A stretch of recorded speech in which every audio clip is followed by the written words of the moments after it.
नमस्ते बच्चों। आज हम बीएससी फर्स्ट ईयर में एक टॉपिक है एनवलप वो फाइन ज्ञात करना सीखेंगे। ये आपके पास पार्ट सेकंड में है। एमडीएस में जो अवकलन समीकरण चलती है उसी से रिलेटेड है।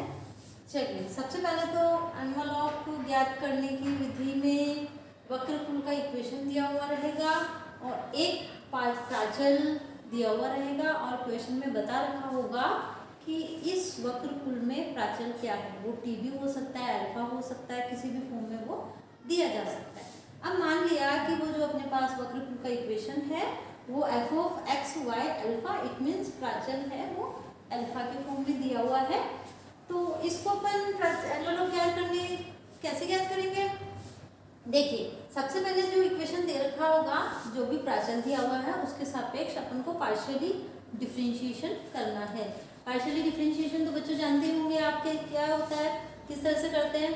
और अगर जो नए बच्चे हैं जिनको ध्यान नहीं है वो आप देख लीजिए कि जिस वेरिएबल के सापेक्ष अपन को अवकलन कर रहे हैं उसके अलावा कोई और वेरिएबल आ रहा है तो उसको एज ए कांस्टेंट मानते हुए ट्रीट करना है।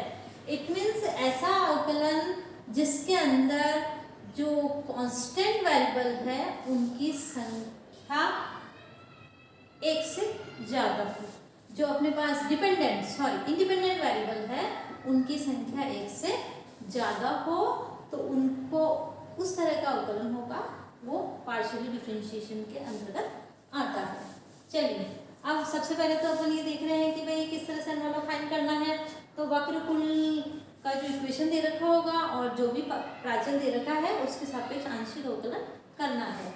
फिर आंशिक अवकलन जो किया है वो और जो दी गई इक्वेशन होगी उनसे अपन को जो प्राचल है उसका विलोप करना है। सबसे सिंपल ये है कि अगर आठवीं से अगर देखें तो अपन को एनवलप फाइंड करना है। कुल मिला के दी गई समीकरण से अपन को प्राचल को रिमूव करना है, विलोप करना है। वो विधि क्या है? दी गई समीकरण का सबसे पहले आंशिक अवकलन करना है, पार्शियल डिफरेंशिएशन करना है और दी गई समीकरण में वहां से प्राचल की वैल्यू फाइंड करके इक्वेशन में रखनी है और या फिर इस तरह से सेट करें कि आंशिक अवकलन में ही वो प्राचल विलुप्त हो जाए तो वो ही उस इक्वेशन का वक्रकुल का एनवलप होगा। अब है कि वक्रकुल की इक्वेशन दे रखी है, सिंपल दे रखी है, तब तो अपन को पार्शियल डिफरेंशिएशन करना है। और अगर प्राचल में द्विघाती समीकरण प्राप्त हो जाए तो उसका एनवलप फाइंड करना तो बड़ा इजी रहेगा। तो इसमें क्या करना है कि जैसे अपने पास एफ एक्स वाई अल्फा है और प्राचल आपके पास यहाँ पे अल्फा है ही, क्योंकि अपने स्टार्टिंग से ही अल्फा ही लेके चल रहे हैं। किसी किसी क्वेश्चन में टी भी यूज कर रखा है और इसमें अपने पास अपन अल्फा ही लेके चल रहे हैं। तो a alpha square plus b alpha plus c is equal to 0 द्विघाती समीकरण है। किसमें है? प्राचल अल्फा के अंतर्गत। तो ये कह रहे हैं कि वक्रकुल की समीकरण प्राचल में द्विघाती होने पर उसका direct envelope B square minus 4ac is equal to 0 से प्राप्त हो जाता है। डायरेक्ट ही, इसमें ज़्यादा वर्किंग ही नहीं है। आ रहा है ना बच्चों समझ में? बड़ा इजी है, सिंपल आ जाता है। तो इसका आंशिक अवकलन कर दीजिए, पार्शियल डिफरेंशिएशन कर दीजिए, वहाँ से प्राचल जो भी दे रखा है उसका मान ज्ञात करके आप दी गई इक्वेशन में रख दीजिए तो अपने पास उसका एनवलप फाइंड हो जाता है उस वक्रकुल का। और सेकंड में है कि अगर प्राचल में द्विघाती समीकरण रूप में हो वक्रकुल का इक्वेशन तो उस स्थिति में डायरेक्टली आप बी स्क्वायर माइनस 4ac 0 से अपना एनवलप फाइंड हो जाता है। कई बार अपन को डायरेक्टली दिखती नहीं है कि प्राचल में द्विघाती समीकरण, तो आप देख लीजिए कि प्राचल जो भी है अल्फा है या टी है जो भी है वो अगर पावर में है और उसको आप द्विघात फॉर्म में द्विघाती समीकरण रूप में लिख सकते हो तो डायरेक्टली एनवलप फाइंड हो जाता है बी स्क्वायर माइनस 4ac। और अदरवाइज अगर आप सिंपल फॉर्म में करते हो तो आंशिक अवकलन करना पड़ेगा, वहाँ से अपने प्राचल का वैल्यू फाइंड करनी पड़ेगी और फिर दी हुई समीकरण में रखनी पड़ेगी। कई बार ऐसे इक्वेशन में ट्रिग्नोमेट्रिकल फंक्शन भी आ जाते हैं। तो ये माना कि इक्वेशन में जैसे साइन कॉस में आ रहा है और अपन ने आंशिक अवकलन करने पर साइन की वैल्यू फाइंड कर ली या टेन की वैल्यू फाइंड कर ली है तो उससे दूसरे जो इंटीग्रल फंक्शन है कॉस की या टेन की जो भी इक्वेशन में आ रहा है उसकी वैल्यू उस त्रिकोणमितीय फलन से आप ज्ञात करके और दी गई समीकरण में रखने पर एनवलप फाइंड हो जाता है। अब देखिए बच्चों, इससे रिलेटेड अपन एग्जांपल्स कर लेते हैं। क्वेश्चंस है, find the envelope of the family of the straight line. Straight line का इक्वेशन दे रखा है और यहाँ पे y is equal to equation है वो लिख लेते हैं अपन। चलिए देखिए, फर्स्ट है y is equal to M X plus A upon M है, और वह m is a parameter. m आपके पास प्राचल है, पैरामीटर है। इसका मतलब हुआ कि अपन को m है, प्राचल है, पैरामीटर है, उसके सापेक्ष पार्शियली डिफरेंशिएशन करना है गिवन इक्वेशन का। अब b स्क्वायर माइनस 4ac से अपन करना चाहें तो n स्क्वायर और n से भी कर सकते हैं, और अगर डायरेक्टली अगर अपने पास n के सापेक्ष वो आंशिक अवकलन करना चाहें तो वो भी अपन कर सकते हैं। तो सबसे पहले तो इसमें अपने पास समीकरण जो एक है का m जो अपने पास प्राचल है के सापेक्ष अवकलन कर दीजिए। कौन सा? आंशिक अवकलन करना है, पूर्ण अवकलन नहीं करना है, ठीक है ना। इसका मतलब हुआ कि जिसके सापेक्ष अवकलन कर रहे हैं उसी का ही अवकलन होगा, और जो भी वेरिएबल है वो एज ए कांस्टेंट ट्रीट होंगे। इसका मतलब उनको अचर मानते हुए अवकलन करना है। चलिए आंशिक अवकलन कर रहे हैं इसका, तो y का तो 0 हो जाएगा, m का 1 होगा, तो ये x, और यहाँ पे अपने पास a अपॉन एम स्क्वायर प्राप्त हो रहा है, ठीक है ना। ये तो आ रहा है ना समझ में। क्या किया अपन ने? m के सापेक्ष कर रहे हैं, m के अलावा जो भी चीज आएंगी, वेरिएबल आएंगे, वो शून्य के बराबर होंगे, एज ए कांस्टेंट ट्रीट करना है। ये 0 हो गया, यहाँ पे m का 1 हो गया, x एज इट इज। और सिंपल वाले में पूर्ण अवकलन में क्या मानते हैं? फर्स्ट और डॉट सेकंड मानते हैं, वैसे चेन रूल नहीं चलाना इसमें। तो ये m का 1 हो गया, x एज ए कांस्टेंट होगा, इसलिए x आ गया है यहाँ पे, और यहाँ पे प्लस ही है, a upon M square 1 upon m है, तो इसका 1 अपॉन एम स्क्वायर माइनस में इसका अवकलन हो जाएगा। चलिए यहाँ से अपने पास x is equal to A upon M square लिख सकते हैं, और m चूंकि अपन को प्राचल की वैल्यू फाइंड करनी है तो अपने एम स्क्वायर तक पहुंचना है, तो M square is equal to A upon X. It means m बराबर प्लस माइनस में रूट में a अपॉन एक्स इसको लिखा जा सकता है। अब अपन ने देखा कि भाई m की वैल्यू फाइंड हो गई, m की वैल्यू दी गई इक्वेशन में रखने पर, तो अपन क्या लिख सकते हैं? Put this value in equation first. तो क्या प्राप्त होगा अपन को? एनवलप, ठीक है ना। तो दिए गए वक्रकुल का एनवलप हो जाएगा अपने पास y is equal to M X है, m की वैल्यू रखिए a अपॉन एक्स, और डॉट में ये x है, plus a upon m, upon में है, इट मीन्स इसको आप रेसिप्रोकल ले लीजिए या उल्टा पुल्टा आप लिख सकते हैं। y इज इक्वल टू, इससे कैंसिल हो जाएगा तो रूट में x आ जाएगा, और यहाँ से a से कैंसिल होके ये भी x आ जाएगा, तो y is equal to root x मिल जाएगा। अगर स्क्वायर करें तो y square is equal to 4ax, जो कि इक्वेशन ऑफ पैराबोला है। इसका मतलब जो स्ट्रेट लाइन दे रखी है उसका एनवलप मिलेगा परवलय, y square is equal to 4ax। आ गया ना बच्चों समझ में?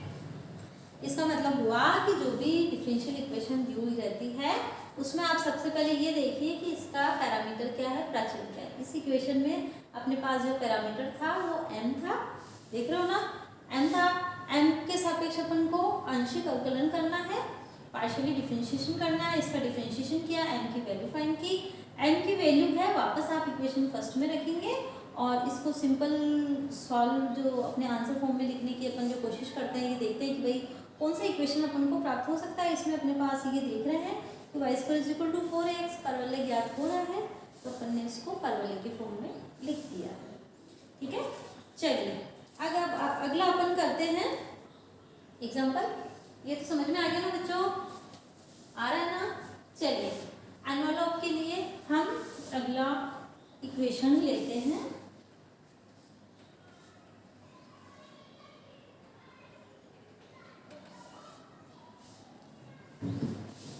चलिए अगला वाला है आपके पास, इसमें एग्जाम्पल नंबर 3 है, जो डॉक्टर गोखरू और सेन की बुक है उसके अंदर है, और पार्ट नंबर 2 है, और पेज नंबर ये 69 है।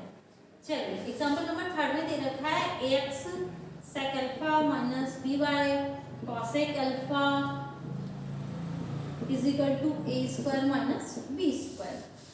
चलिए अब ये मैं बोल रही थी तुम्हें कि जब त्रिकोणमितीय फलन रूप में अगर इक्वेशन आ जाती है तो उसके अंदर करना तो वही है अपन को। प्राचल क्या है यहाँ पे, अल्फा इसमें दे रखा है कि आपके पास find the envelope of the family of the following straight lines, alpha being the parameter. It means alpha है वो आपके पास प्राचल गिवन है, दे रखा है। चलिए तो अपन को क्या करना है, सबसे पहले अल्फा के सापेक्ष आंशिक अवकलन करना है। आंशिक अवकलन कर देते हैं इसका। चलिए आंशिक अवकलन में A X as it is रहेगा as a constant. Sec alpha का क्या होता है भाई आंशिक अवकलन, sec alpha tan alpha, sec alpha tan alpha. Minus का बी वाई कॉसेक अल्फा का क्या होता है, माइनस के कॉसेक अल्फा कॉट अल्फा, तो माइनस से ये प्लस हो जाएगा, cosec alpha dot cot of alpha is equal to 0, ये कांस्टेंट होगा। चलिए अब अपने पास ए x sec alpha tan alpha is equal to minus का B Y cosec alpha dot cot of alpha ज्ञात हो चुका है। अब अपन को क्या करना है, अल्फा की वैल्यू फाइंड करनी है। अल्फा की वैल्यू फाइंड करने के लिए अपन ये देखते हैं कि त्रिकोणमिति जो फंक्शन है, ट्रिग्नोमेट्रिकल फंक्शन, उसको पूरे को इधर ले आते हैं और इसको इधर ले लेते हैं। फिर अकॉर्डिंग टू सिचुएशन अपन इसको चेंज कर लेंगे।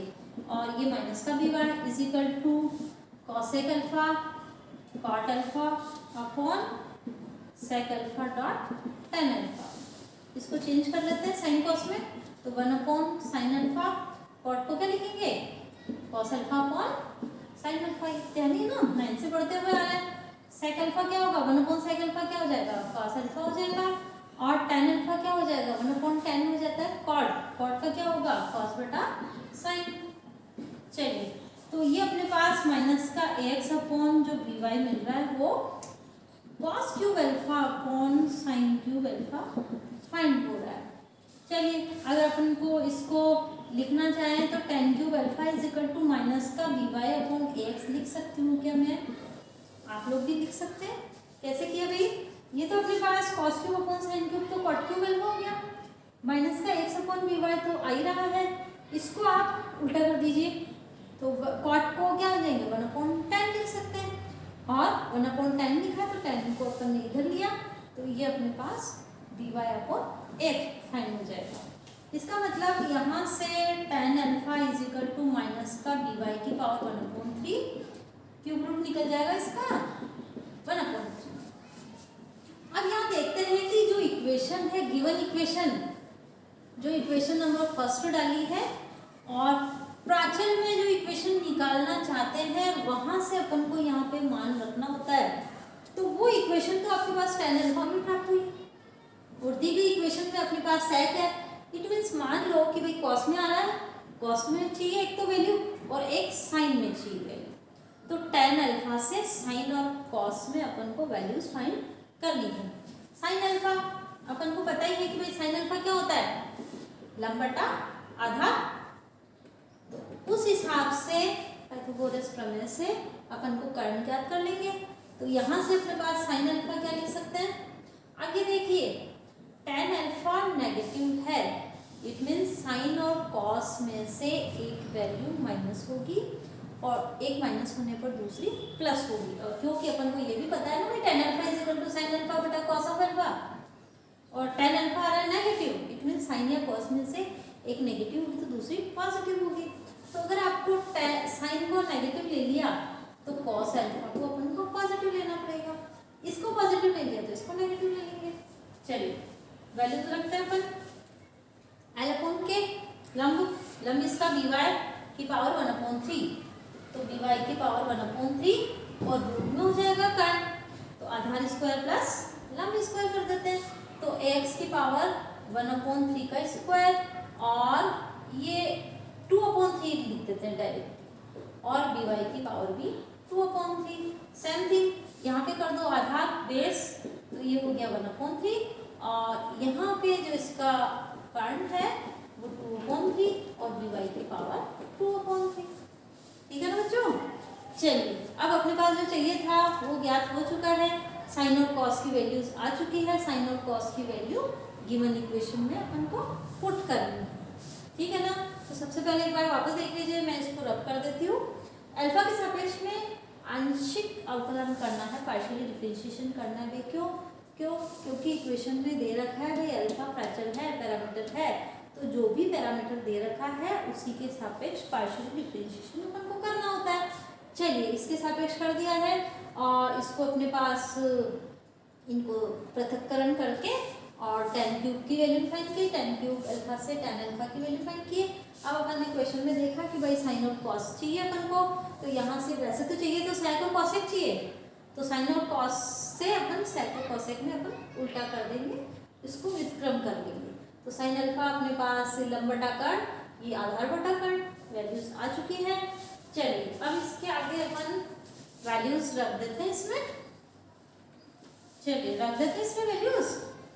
आप चाहें तो यहाँ से डायरेक्टली साइन और कॉस से यहाँ पे कॉसेक और सेक में आप चेंज करके लिख के यहाँ पे और फिर यहाँ पे पुट कर सकते हो। चलिए मैं इसमें वो रख रही हूँ एक्स सेक अल्फा, इसका मतलब हुआ 1/cos, ये ऊपर आ जाएगा और ये हर बन जाएगा। चलिए एक्स तो है, यहाँ पे आ जाएगा एक्स की पावर 2/3 प्लस बीवाई की पावर 2/3 अपॉन अपने पास क्या मिल रहा है एक्स की पावर 1/3।